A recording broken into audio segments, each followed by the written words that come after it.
La redevance audiovisuelle ou redevance radio-TV est une taxe parafiscale que doivent payer toutes les personnes, physiques ou morales, détenant un ou plusieurs appareils récepteurs d'émissions audiovisuelles dans leurs installations, bureaux, véhicules ou résidences. Il s'agit de postes radio et TV ainsi que d'autres appareils de nouvelles technologies de l'information et de la communication comme les téléphones cellulaires. La redevance radio-TV est perçue légalement partout au monde en faveur de médias audiovisuels publics. En République démocratique du Congo, elle a été instituée par la loi numéro 11/004, adoptée par les deux chambres du Parlement et promulguée par le président de la République le 25 juin 2011.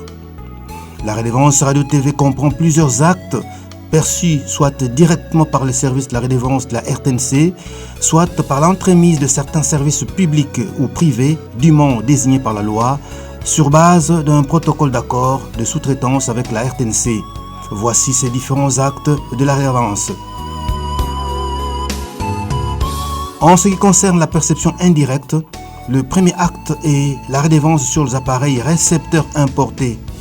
Elle est perçue aux frontières pour la RTNC par la DGDA auprès des importateurs depuis 2012. Le deuxième acte de la perception indirecte est la redevance sur les autoradios et autotélévisions incorporées dans le véhicule. Elle est perçue par la Direction générale des impôts, DGI, depuis le 11 février 2019 à travers le coût de la plaque d'immatriculation de véhicule. Le troisième acte est la redevance sur les autoradios et autotélévisions perçues sur la vignette de véhicules par les administrations fiscales provinciales. À ce jour, seule la ville de Kinshasa perçoit cette redevance en vertu de l'accord signé le 15 mai 2013 avec la RTNC. Toujours dans la perception indirecte, le quatrième acte est la redevance sur les téléphones cellulaires qui sont des postes récepteurs d'émissions audiovisuelles par excellence. Cette redevance doit être perçue pour la RTNC par les opérateurs de télécommunications à charge de leurs abonnés. Cinquième acte de la perception indirecte, c'est la redevance qui frappe les abonnements auprès de télédistributeurs. Elle est prélevée pour la RTNC par les sociétés de télédistribution auprès de leurs clients lors de leur abonnement. Le dernier acte de la perception par voie de sous-traitance, c'est la redevance payée par les familles pour le poste radio et TV qu'elles détiennent dans leur résidence. Selon la loi, quel que soit le nombre d'appareils détenus par la famille, un seul devra être taxé, et ce, à travers les factures d'eau et d'électricité, où cette redevance doit être incorporée suivant les modalités à convenir entre les sociétés concernées et la RTNC.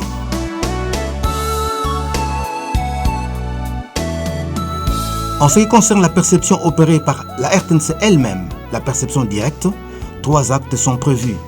Il y a d'abord la redevance sur le poste récepteur détenu par les personnes physiques exerçant une activité socio-économique. Il s'agit entre autres de bars, restaurants, terrasses, salons de coiffure, pharmacies, centres médicaux privés, pressing et autres. Le deuxième acte de la perception directe est la redevance sur le poste récepteur détenu par les sociétés qui ne tirent aucun avantage des 10 postes récepteurs dans l'exercice de leurs activités. Il s'agit notamment des sociétés de construction, de transport, d'assurance, les banques, les agences de voyage, etc. Le troisième acte de la perception directe de la redevance est la redevance sur le poste récepteur détenu par les sociétés qui s'en servent comme facteur d'attraction, d'avantage ou d'amélioration de la qualité de service ou de leur prix. Il s'agit principalement des sociétés hôtelières, de cybercafés, des agences de paris sportifs, etc.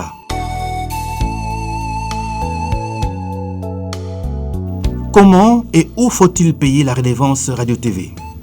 Pour les actes relevant de la perception indirecte, la redevance est payée à travers l'acte ou le service dans lequel elle est incorporée, comme la vignette et la plaque d'immatriculation de véhicule, les crédits de téléphone, les factures d'eau et d'électricité, ainsi que l'abonnement des télédistributeurs. Pour les opérateurs économiques, personnes physiques et morales, notamment les sociétés commerciales, les hôtels, les restaurants, les terrasses, les bars, les agences de paris sportifs et autres, ils doivent d'abord déclarer le nombre de leurs postes récepteurs à la RTNC à travers un formulaire disponible à la direction de la redevance. Sur base de leur déclaration, la RTNC leur adresse les notes de taxation par lesquelles ils vont payer les montants dus exclusivement à la banque au compte indiqué sur la note de taxation.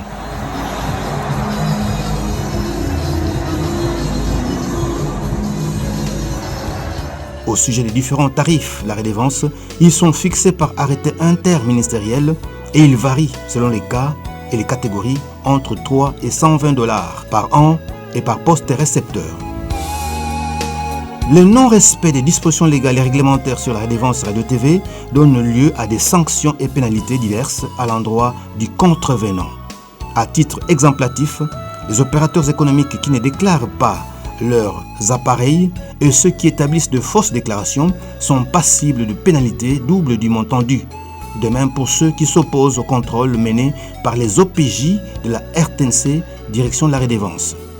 Et pour faire respecter la loi, la direction de la redevance, la RTNC dispose en son sein d'un corps de contrôleurs fiscaux, tous OPJ à compétences restreintes, dûment formés à l'INPP Kinshasa avant de prêter serment devant le procureur de la République.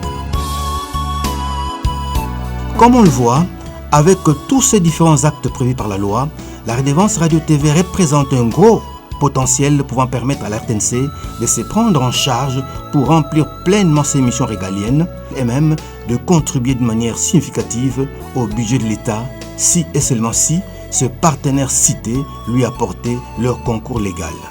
Malheureusement, toutes ces sociétés étrangères de télécommunications et de télédistribution ainsi que d'autres refusent d'aider la chaîne nationale pour la perception de sa redevance.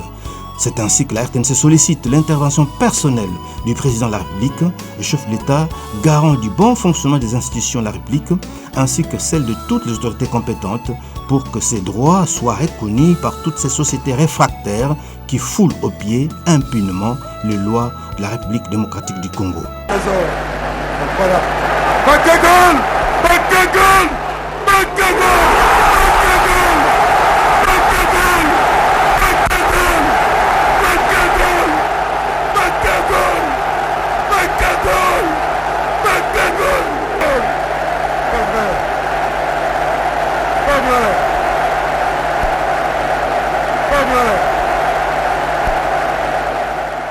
Payer la redevance, se permettre à la RTNC de mieux vous servir.